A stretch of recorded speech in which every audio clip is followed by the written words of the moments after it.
Hi guys! I hope you're all doing well. I am sorry for the hiatus, but we are back. I can't really give you an explanation for what happened. It's more of just like a bunch of crap kind of hit me in the face, that kind of thing.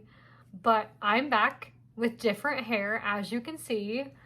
Yes, I just got my hair done. I'm hoping this will be pretty.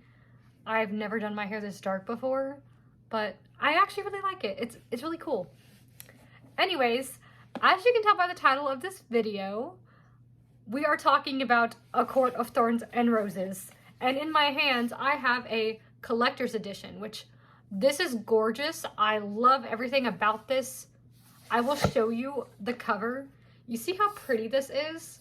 Like, I just cannot get over this. It was upside down, I'm sorry. But I can't get over how pretty this is. The words inside are actually really big. I always appreciate it whenever books have really big writing. But this is all about a Beauty and the Beast retelling with fairies. And when I'm talking about fairies, I don't mean just, you know, little Tinkerbell type of fairies. I mean, like, these fairies are really hot. And yes, I know that sounds kind of funny, but we're talking about like over 6 foot tall fairies that have all these awesome, super cool powers. And it's basically, like I said, a Beauty and the Beast retelling with fairies. So this human girl, her name is Feyre, she goes into the woods because she's the sole provider for her family. So like she goes into the woods and she's hunting when she sees this giant wolf. And she has an inkling that it's a fairy. You know, she has an idea. She thinks it might be a fairy, but she's not for sure. So you know what she does? She kills the wolf. And then she skins it and sells its pelt, like at this market, which is a bit disturbing because that actually was a fairy.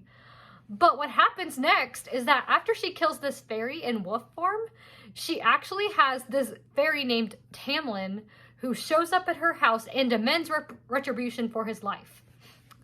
Yeah, it's crazy. So like Tamlin shows up at her house and tells her either she can die right then for, you know, Andres, I think that's how you pronounce his name. But either way, since she killed this fairy that was part of his court, Tamlin tells her that either she can die right then for taking his life, or he can take her for her entire life, and she will just live out her days in Perinthian, which is where the fairies live.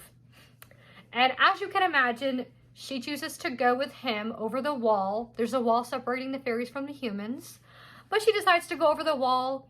And yeah, she finds out that he's under this curse from this evil woman named Amarantha. And yes, I know that the name Amarantha does sound evil, doesn't it? I seem to think it does. But anyways, this lady Amarantha has cursed him and his entire court. So like all the people underneath him are cursed. And they all have to wear masks.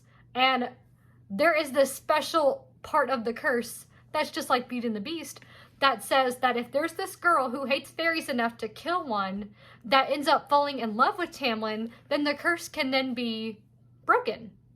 So what happens is that she ends up falling in love with Tamlin, and I won't tell you exactly what happens, but the curse does get broken. And wait until you read the second one if you like this one. You guys, it's amazing. These books are so incredible. I literally cannot talk about them enough. Please go read them right now. Just keep in mind that they are new adult, so they will have a few, like, you know, cuss words and stuff like that.